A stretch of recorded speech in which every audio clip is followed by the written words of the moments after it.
Winston Churchill, celui qui a gouverné la Grande-Bretagne après la Deuxième Guerre mondiale, il était en visite dans un cimetière. Il passe devant une tombe de quelqu'un de connu, de renommé en Angleterre. Et il croise la dame du monsieur qui est en train de le pleurer. Et il l'a dit, ici est enterré le politique le plus habile, et ici s'est enterré l'homme le plus véridique. Et Winston la regarde, lui dit, mais je n'ai jamais su que dans cette tombe-là, il y a 2 hommes. Dans cette tombe, il y a 2 hommes. Je n'ai jamais su ça. C'est-à-dire, je sais qu'il y a quelqu'un qui est enterré, mais une, pas 2. Il a voulu lui dire, ce que tu es en train de dire, l'homme politique le plus habile et l'homme qui est le plus véridique, ce sont 2 personnes qui ne peuvent pas se rassembler. C'est impossible qu'il soit politique et qu'il soit véridique. Impossible. La politique, elle est basée sur le mensonge et non la vérité. Bush, durant la guerre de 91, la première guerre du Golfe, il le disait. Il a toujours dit mentir, mentir, mentir, jusqu'à ce que les gens croient que c'est vrai. Et c'est ce qu'ils sont en train de nous vendre aujourd'hui. Le mensonge. On est dans une société de mensonges, c'est le mensonge qui prime, c'est le mensonge qui va de l'avant, c'est le mensonge. Aujourd'hui, tu veux faire de la politique, il faut mentir. Tu veux faire du commerce, il faut mentir. Tu veux te marier, tu veux mentir. Même, wallahi al-adim, même au niveau du mariage, il y a le mensonge. Des frères qui prétendent ce qu'ils ne sont pas et des sœurs qui prétendent ce qu'ils ne sont pas. Pourquoi on est arrivé à ce niveau? Vendre le mensonge. Mais on sait que le mensonge va être dévoilé. Et que c'est la vérité qui va primer à la fin et c'est elle qui va prendre de l'avant. Allah subhanahu wa ta'ala ne peut pas laisser le mensonge aller loin. Impossible.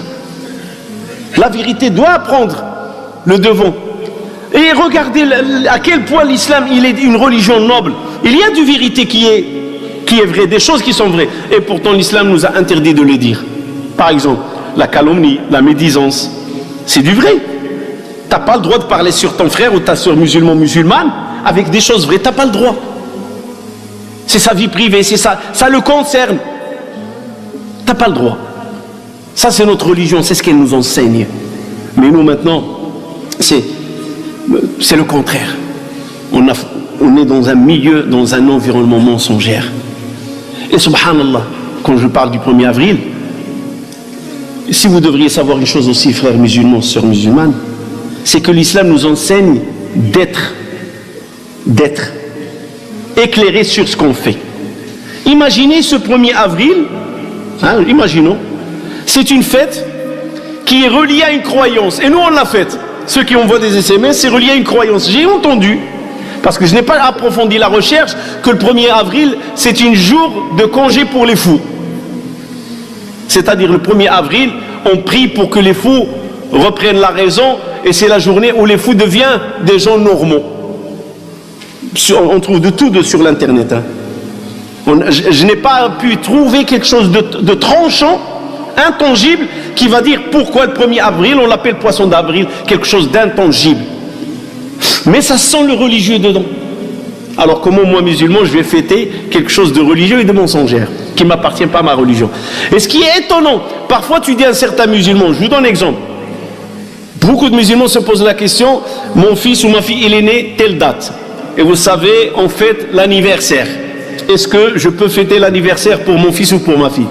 Je dis, Wallah, apprends à ton fils ou ta fille que tu l'aimes toute l'année et que l'importance des enfants dans l'islam elle est grande et qu'on doit veiller sur nos enfants durant toute l'année. Ça ne sert à rien d'imiter les autres. Ça ne sert à rien d'apprendre ces traditions.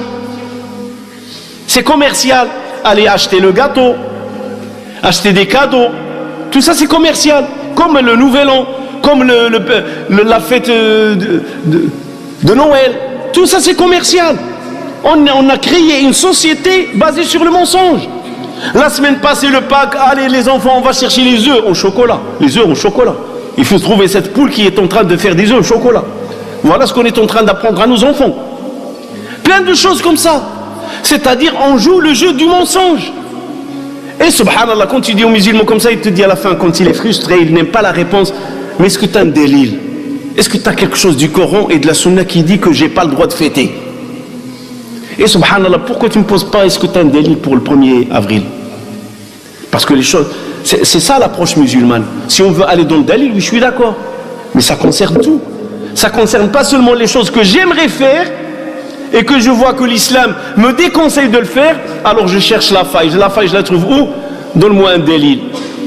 Ah, juste cette semaine, j'ai écrit à quelqu'un, il m'a dit donne-moi un délit. Je dis sors-moi du Coran, la pomme est halal. Ah, sors-moi, on mange la pomme, on mange les desserts, on mange le kaki. Bah, sors-moi du Coran quelque chose qui te dit la banane est halal. On va rentrer dans le délire. Pourquoi? Parce que l'islam est une religion de règles et non une religion de détails. L'islam te donne des règles. Et c'est quoi la règle? Ce que le prophète vous a conseillé de faire, faites-le. Ce qu'il vous a interdit, interdisez-le. Le prophète n'a pas fêté sa naissance. Le prophète n'a pas, les sahaba, les compagnons n'ont pas fêté le jour de leur naissance. Ils ne donnaient aucune importance. Ça nous suffit comme dalil.